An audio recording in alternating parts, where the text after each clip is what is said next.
Hello, honor students. It's been a while since I've given you some video chat about the book, and now that we're starting to read section 3, which in my opinion is the best section of the book, I just wanted to talk about your Flipgrid responses to section 2, which were great, and also just preview some things for you for section 3, which you'll be reading this week. So just to start with section 2, the Flipgrid responses, you guys did very well with those. I did leave feedback, so if you haven't gone in and look at my comments and the feedback you got on them. You guys did very well answering those questions, in particular the questions about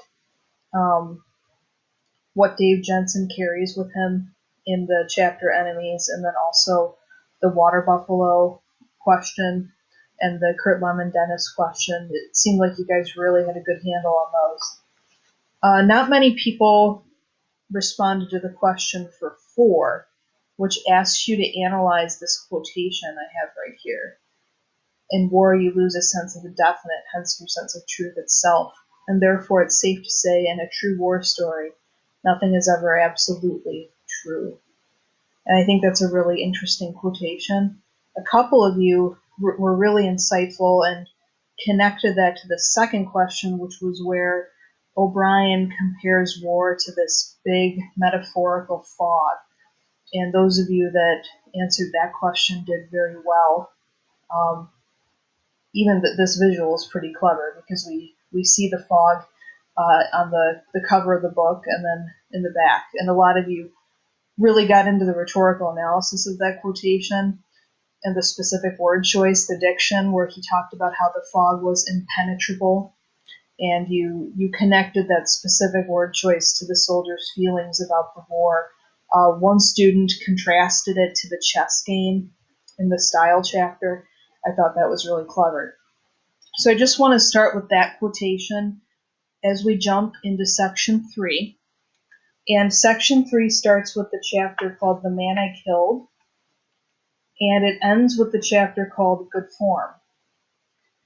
And the section altogether is about 52 pages.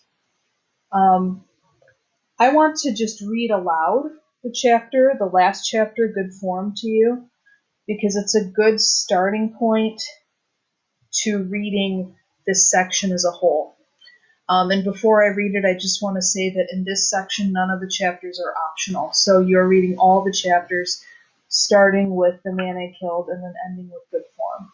So here's Good Form. Good Form is a very short chapter. It's a page, but it's a really good frame for the entire section and really the entire book. It's time to be blunt. I'm 43 years old, true, and I'm a writer now. And for a long time ago, I walked through Quang Ngai Province as a foot soldier. Almost everything else is invented. But it's not a game. It's a form. Right here now, as I invent myself, I'm thinking of all I want to tell you about why this book is written as it is. For instance, I want to tell you this. 20 years ago, I watched a man die on a trail near the village of Mai Khe. I did not kill him, but I was present, you see, and my presence was guilt enough. I remember his face, which was not a pretty face because his jaw was in his throat, and I remember feeling the burden of responsibility and grief. I blamed myself, and rightly so, because I was present.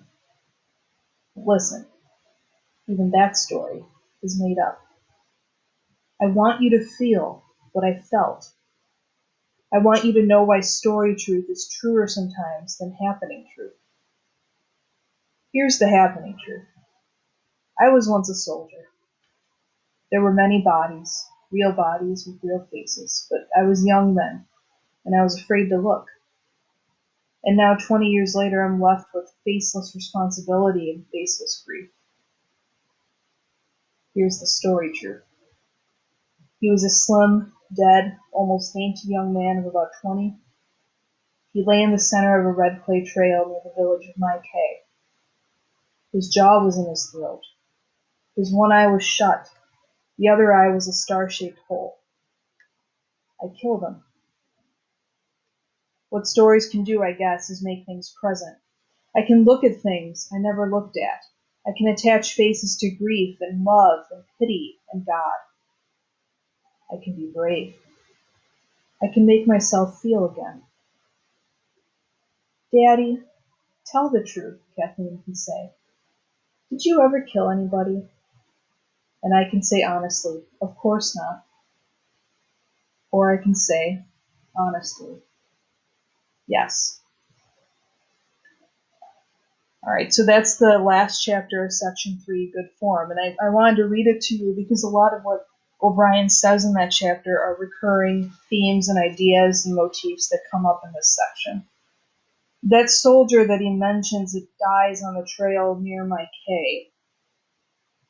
The first two chapters of Section 3, which are called The Man I Killed in Ambush, are about that man. And in these chapters, O'Brien, one of the things that he does, and what I want you to look out for, is this idea of humanizing the enemy, which we haven't seen a lot of in the book so far.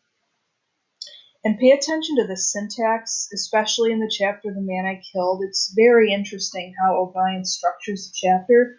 The way it works is that the narrator is looking at this man who's lying dead on the trail, and he's having all of these imaginings about this man and what his life was like. And interspersed with that is Kiowa, almost from a distance, trying to get the narrator to talk and to say something. And the narrator's just standing there staring at this body.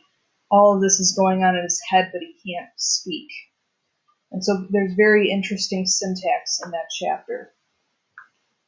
The chapter Ambush after The Man I Killed is a follow-up of that chapter.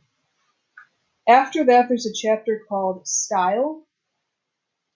And Style is really about the reaction to tragedy. I don't want to tell you too much about it. It's a really interesting chapter. And it's a chapter told with a woman, a young girl in the center. Kind of like the Sweetheart of the Song Trebon, which, as you guys talked about in your Flipgrids, that's one of my favorite chapters, this total transformation of somebody due to war. We see that in Style, too.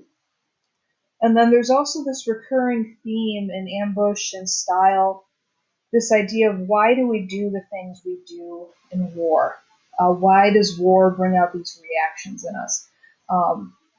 Why do we do certain things?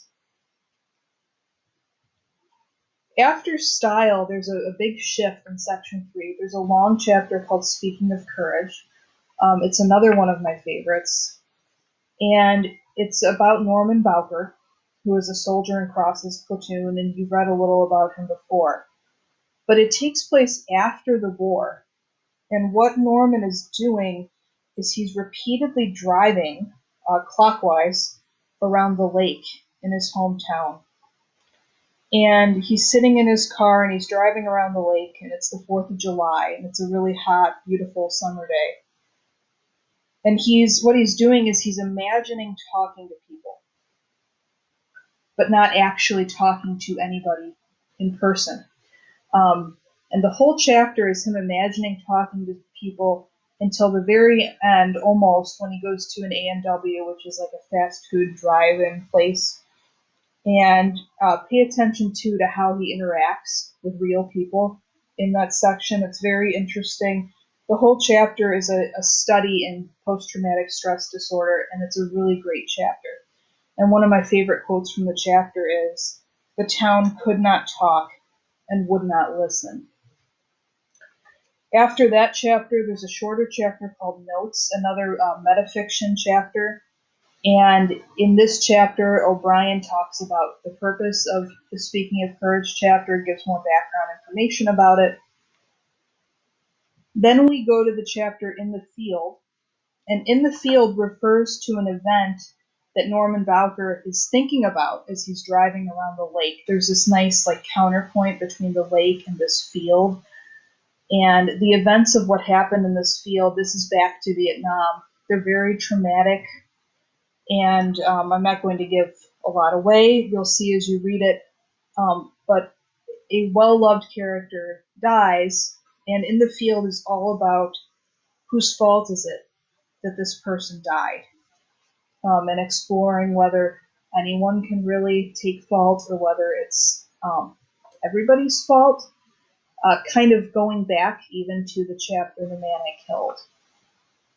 And then finally, we end with the short chapter "Good Form," which is the one that I read to you. So I hope that you guys enjoy section 3 for this week. Switching up our discussion or analysis again, there won't be a Google Meets or Flipgrid. I'm going to have you write 2 long responses to 2 questions of your choice. And for the last section, we'll come back together. We'll probably do another Google chat to end the book. But that will be posted. Those questions for section 3 will be posted tomorrow. For today, just read as much of section 3 as you can. Then tomorrow you'll have more time to finish and to write out 2 paragraph responses of your choice. If you have any questions, as always, email me, and I will be talking to you guys soon.